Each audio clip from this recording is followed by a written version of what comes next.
Honorable members of the European Parliament, thank you for allowing me to speak. My name is Agnes POLEPOLE Ledov. I'm Tanzanian living in Denmark, and I stand before you today not merely a witness, but as a voice for the voiceless, the terrorized, and the exile. I speak as a sister of a patriot who loved his country too deeply to remain silent. My brother Humphrey POLEPOLE devoted much of his life saving Tanzania. He rose through the ranks of ruling party and later saved a Tanzanian's ambassador to Cuba. He believed deeply in his country and his duty of public service. Yet when he began speaking openly about corruption, injustice, and the growing erosion of democratic freedom, he became a target. The consequences of our family were devastating. My elderly mother was repeatedly harassed. My sister was abducted and brutally assaulted. We live under constant intimidation. Then on the night of 6 October 2025, my brother was taken. Witnesses have alleged the involvement of security officials. Blood was left behind. Humphrey disappeared. Since that night, we have had nothing. No answers, no accountability, no justice.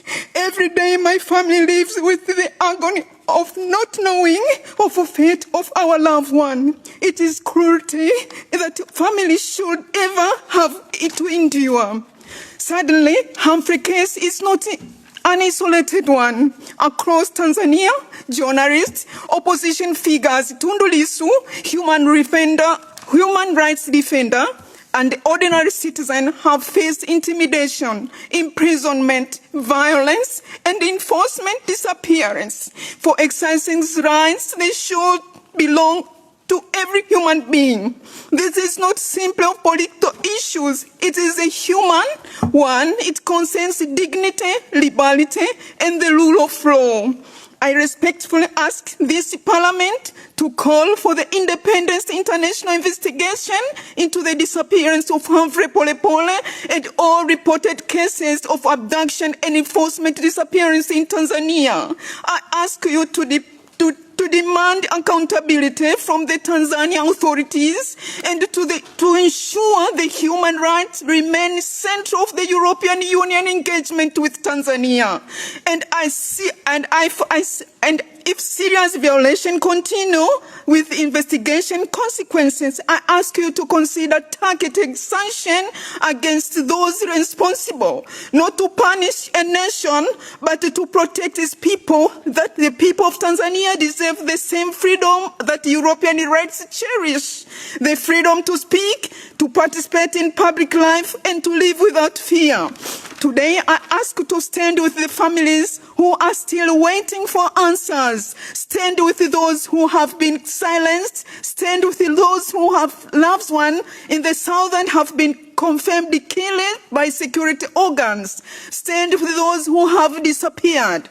And above all, stand with the Tanzanian people in their pursuit of justice, dignity, and freedom.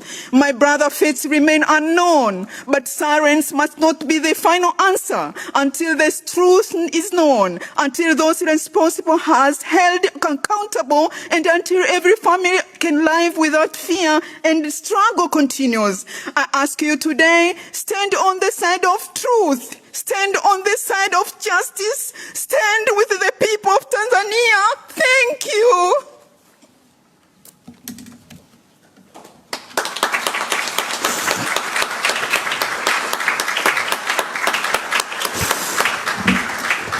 Merci, chère madame, pour ce témoignage. Je crois que tout le monde a ressenti l'émotion que vous avez transmise et écouté le message fort que vous avez exprimé. Ça vaut ce que ça vaut, mais notre résolution de novembre 2015 a cité le cas de votre frère et nous continuerons d'exiger que toute la lumière soit faite et que les questions de votre frère, et nous continuerons d'exiger que toute la lumière soit faite et que les questions que vous posiez ici puissent trouver une réponse. Je vais donner maintenant la parole à Alicia Bosensera, qui est l'épouse de Tundu Lisu. Vous l'avez cité dans votre intervention. Je vous donne la parole, chère madame, pour 4 minutes.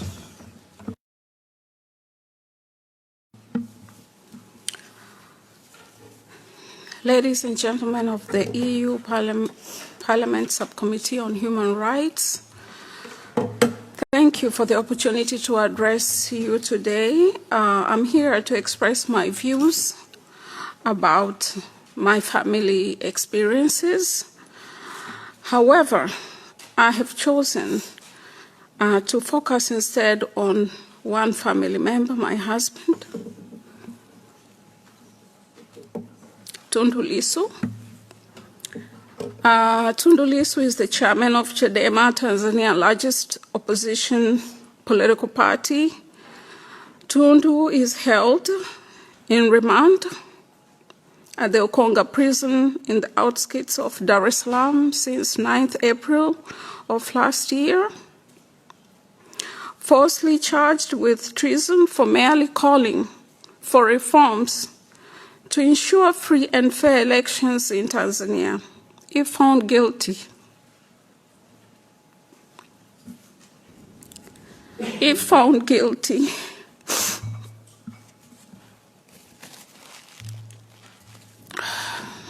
he would be sentenced to death.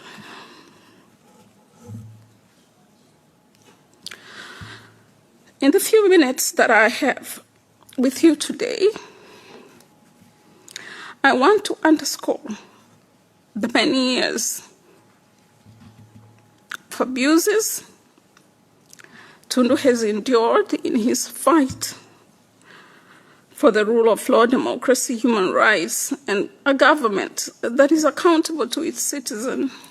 I hope you will agree with me that those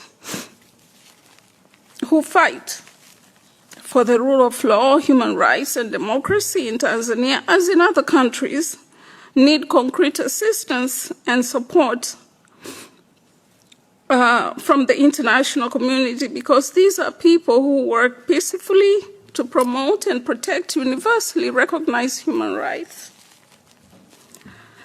Tundu, for 3 decades, worked for people-centered peaceful reforms in Tanzania with his master's degree in law.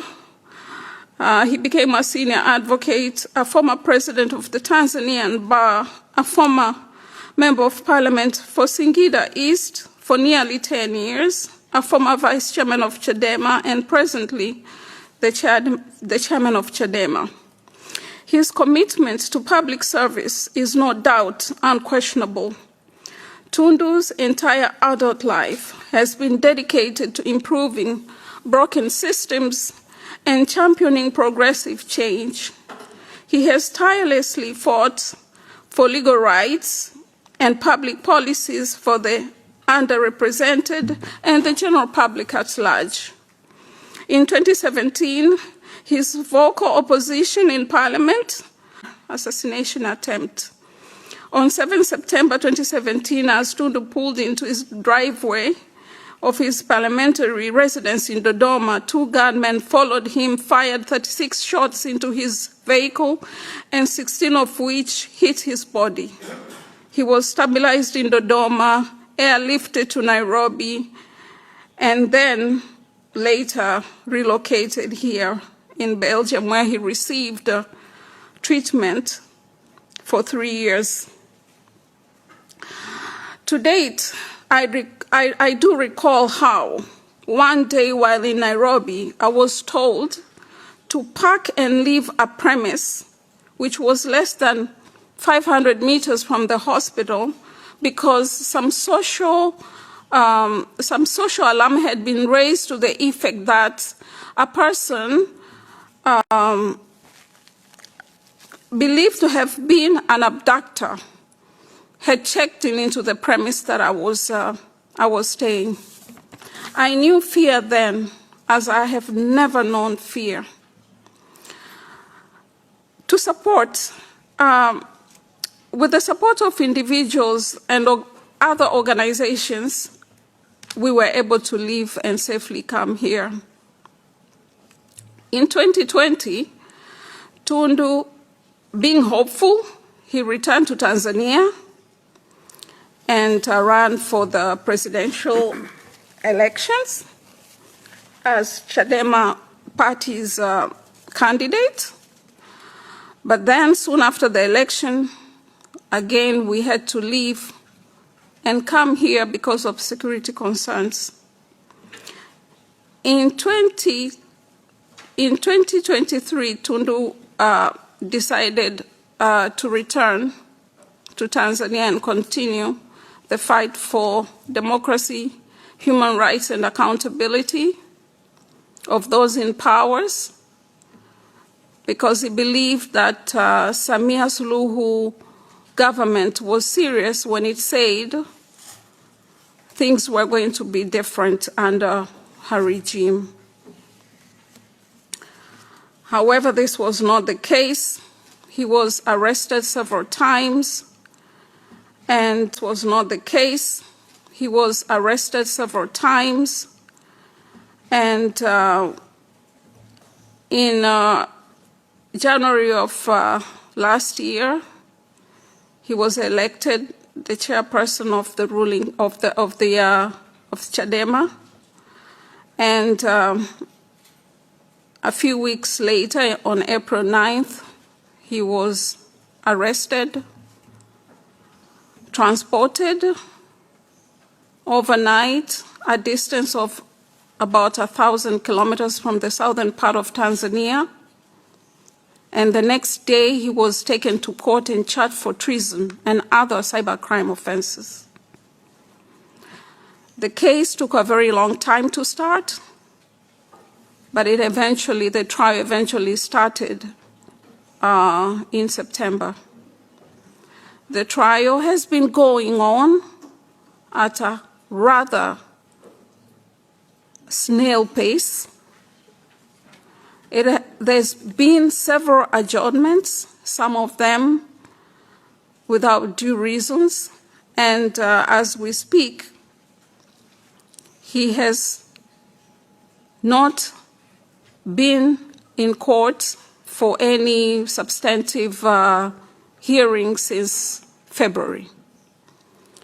And we are told that the case will continue again on the 3rd of July, and that on the 6th of July, the Court of Appeal will make a ruling in association to orders that were made in the High Court, against which the Director of Public Prosecution has appealed. So that's where we're in prison. Yes, they say he has not been sentenced. They say he's not in prison. Tundu Lisu is in prison. He's in remand prison. And in Tanzania, there is a very fine line between somebody who is in a remand center or in a remand prison and somebody who's actually serving a sentence. The conditions are not substantially different. Tundu has been denied his fundamental rights to having confidential consultation with his lawyers, to meeting friends, and sometimes even to meeting some family members. So, and these are very fundamental rights that are not being observed in Tanzania.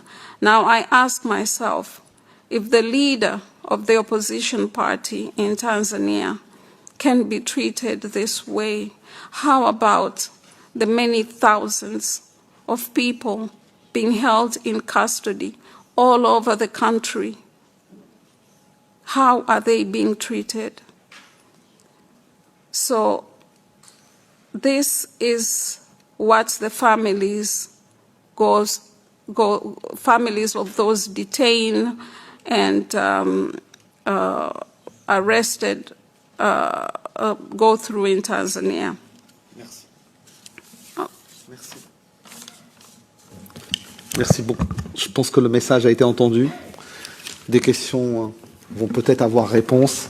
Et je vais donner maintenant la parole à Sikula Onyala, en ligne, chercheur principal chez Amnesty International pour l'Afrique de l'Est et du Sud. Vous